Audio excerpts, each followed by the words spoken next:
Salve galerinha, beleza gente? Dando sequência então às nossas aulas virtuais, pessoal, agora nós vamos trocar o fenômeno físico, tá? Até então nós aqui do semi-extensivo, pessoal, estávamos trabalhando em relação ao fenômeno de reflexão. E vimos que reflexão dentro da óptica geométrica, a tal teoria corpuscular, é o que explica os fenômenos tanto em espelhos planos quanto em espelhos esféricos, gente. Mas existe outro fenômeno que nós vamos também estudar dentro da óptica, chamado refração luminosa, pessoal. São os fenômenos que regem a brincadeira em lâminas de faces paralelas, em prisma e lentes esféricas, que desse conteúdo é o mais cobrado nos vestibulares, gente. Então, vamos começar com a definição de refração. Primeiro passo, gente, qual é a definição de refração luminosa? A definição de refração é mudança de velocidade da luz ao atravessar de um meio para outro. A essa mudança de meio, quando acarreta mudança de velocidade, dizemos que é a definição do fenômeno dito refração. Muito carinho com esse assunto, gente. Refração não é desvio sofrido pela luz. A luz pode sim passar de um meio para outro, mudando de velocidade, ou seja, sofrendo refração, mas não sofrendo desvio. Existem duas situações que nós vamos mostrar que são, lógico, as mais cobradas, que além de mudança de velocidade, sofre desvio. Mas você não pode afirmar que refração é desvio sofrido pela luz. A refração é mudança de velocidade, pessoal, quando a luz passa de um meio para outro. Por que que existem situações em que a luz passa mudando de velocidade, mas não sofrendo desvio? Pensa comigo aqui, pessoal. Eu fiz dois exemplos que a gente vai fazer com desvio, mas eu gostaria que vocês vissem um sem desvio. Nós temos do sistema óptico para cima, dessa fronteira para cima, do sistema óptico para baixo, ou seja, da fronteira para baixo.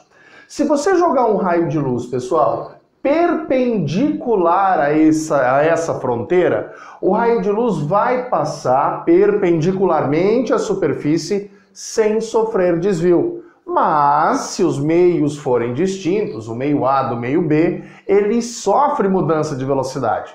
Então, para essa situação, muda de velocidade, sofre refração, mas não sofre desvio. Agora, temos duas situações em que você joga o raio de luz na diagonal, obliquamente a divisão, a fronteira ali, pessoal. Aí acarreta desvio. Então, são as duas situações plausíveis que nós vamos estudar aqui, pessoal. Primeira situação. Eu vou jogar um raio de luz de um meio A. Imagina um meio qualquer, gente, o ar.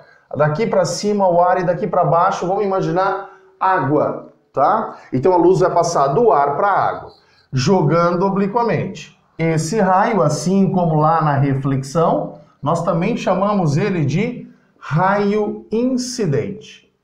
Aqui eu quero que vocês imaginem a situação contrária, passando da água para o ar. Então aqui ar, água, aqui água, ar. São as duas possibilidades, né, gente? Também vou incidir um raio, e esse raio também vai se chamar raio incidente.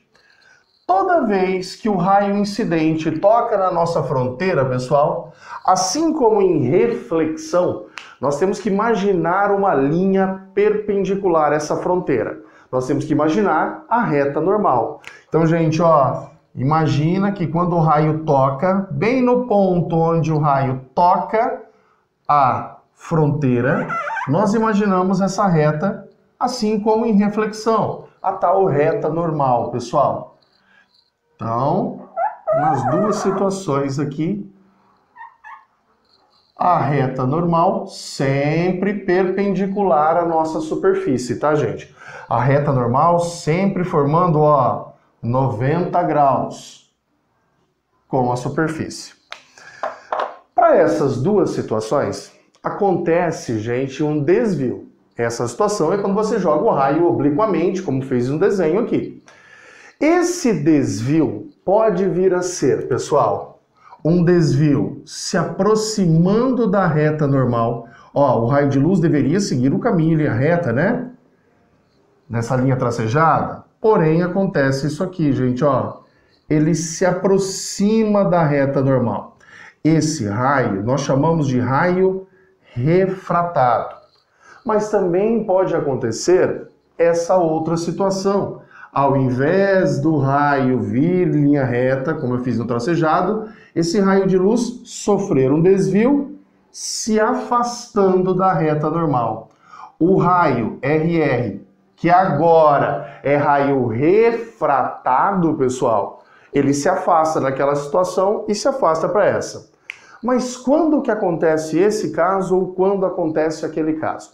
Como explicar por que de um lado, de uma situação, ele desvia se aproximando da reta normal e para outra situação ele se afasta? Para entender isso, pessoal, nós criamos uma grandeza física que explica esses fenômenos, esse acontecimento.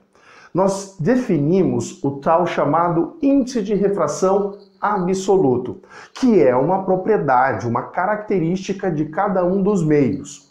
O índice de refração, gente, representado pelo N ali, o N minúsculo, é a razão entre a velocidade da luz no vácuo, que a gente representa com C, né, gente? O 3 vezes 10 a quinta quilômetros por segundo, ou 3 vezes 10 a oitava metros por segundo, dividido pela velocidade da luz no meio que nós estamos estudando.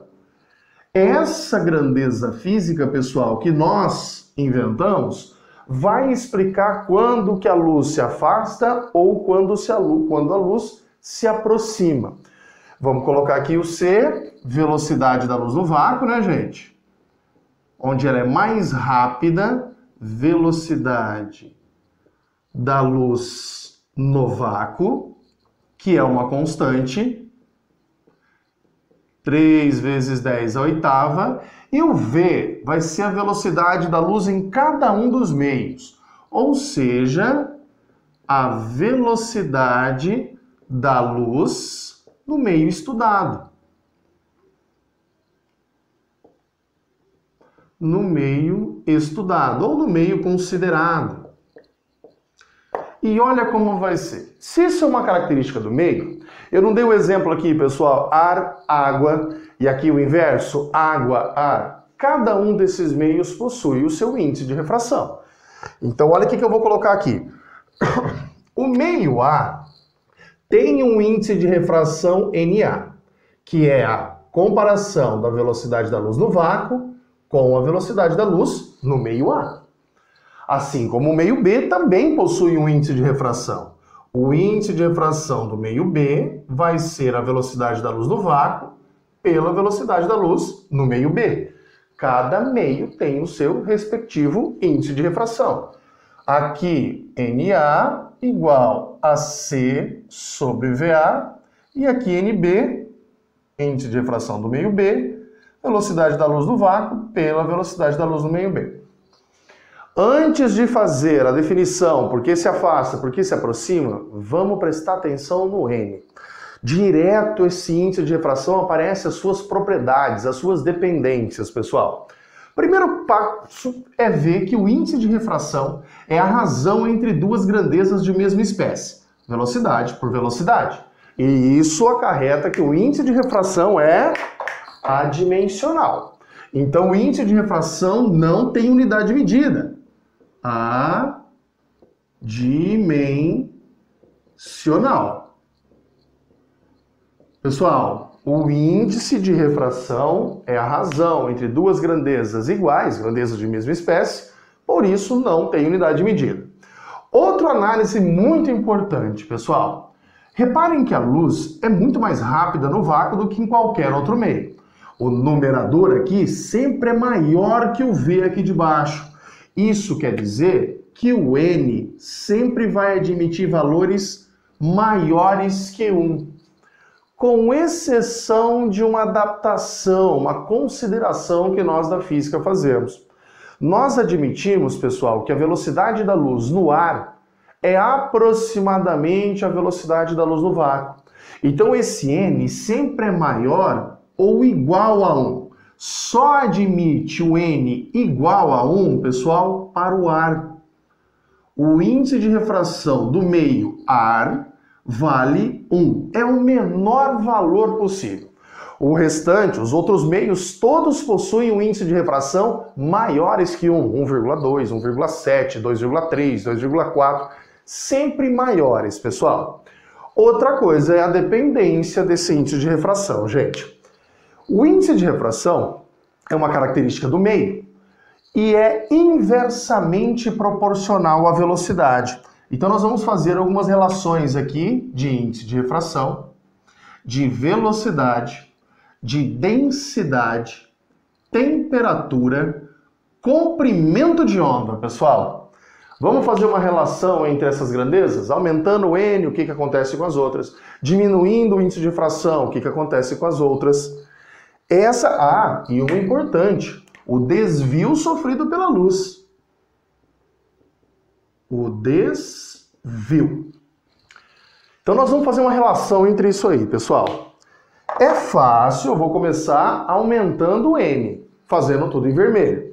Assim como eu fiz lá interno, pessoal, aumentando, eu vou colocar a seta para cima, diminuindo seta para baixo.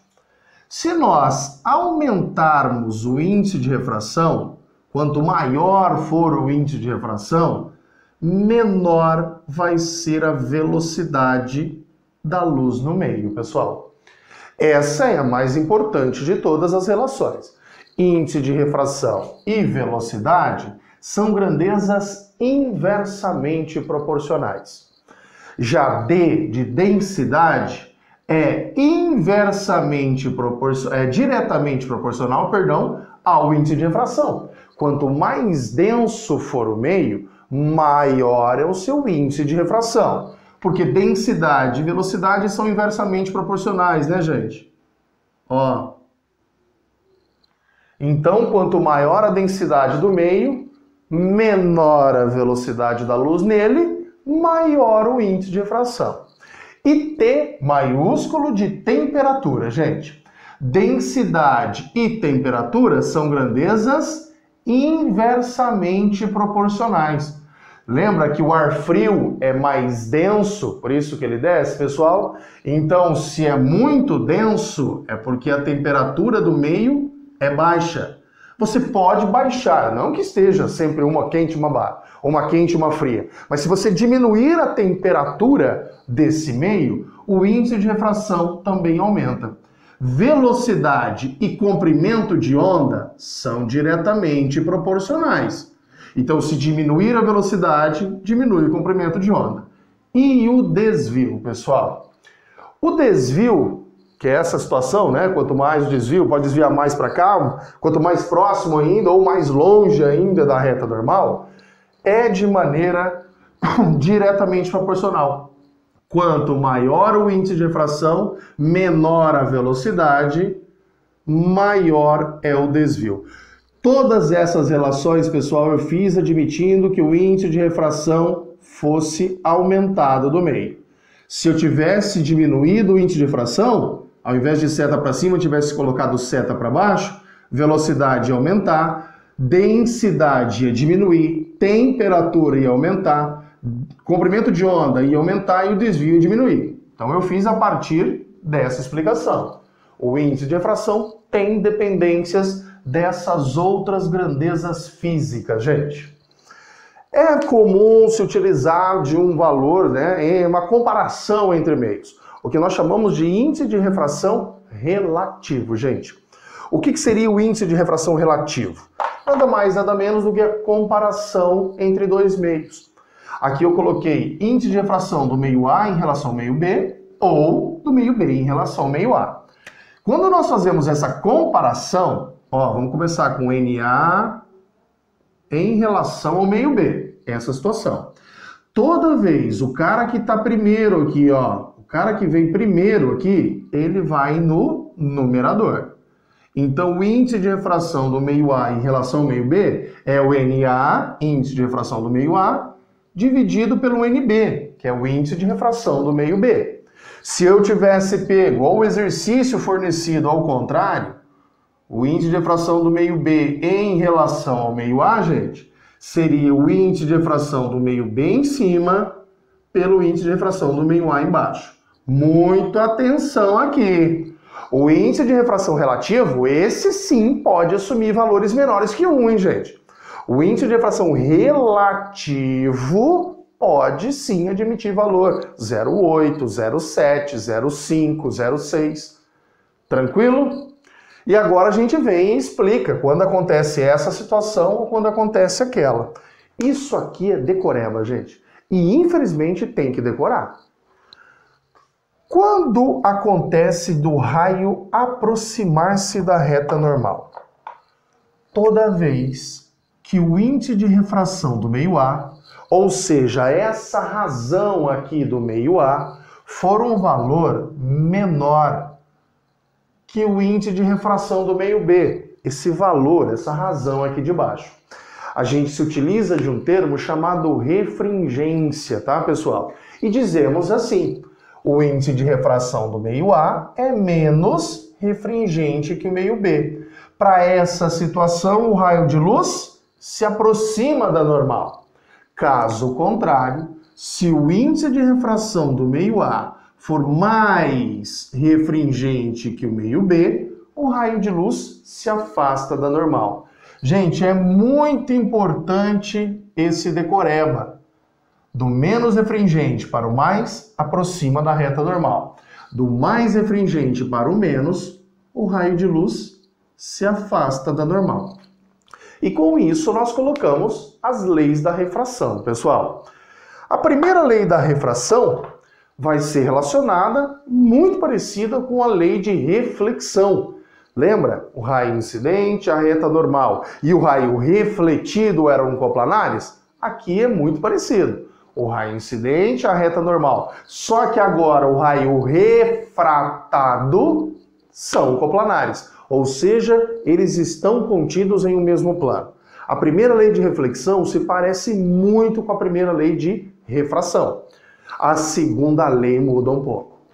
Lá na segunda lei da reflexão, dizíamos que o ângulo de incidência entre o raio incidente e a reta normal era igual ao ângulo de reflexão, que era o ângulo formado entre o raio refletido e a reta normal. Lá o ângulo de incidência era igual de reflexão, pessoal. Já aqui não.